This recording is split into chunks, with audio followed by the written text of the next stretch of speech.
Hello! Do you know what reflex angles are, or what it looks like? If you don't, that's great, because we're going to teach you that today.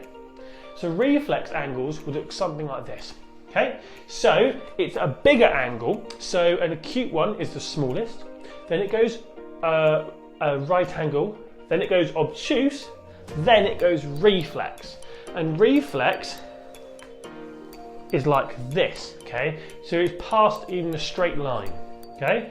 And what you do is to see it properly, it will look something like that. What that means is this angle, okay, is above 180 and it goes all the way up until 270 degrees, okay? So it's past the straight line mark and where it keeps going around until you're 270, because then you're almost covering into the whole turns angle, okay? And it's not quite there yet.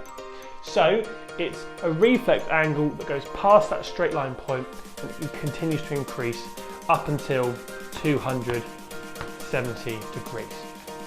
All right, use this information, play the next game, and we'll see you in the next one. Bye!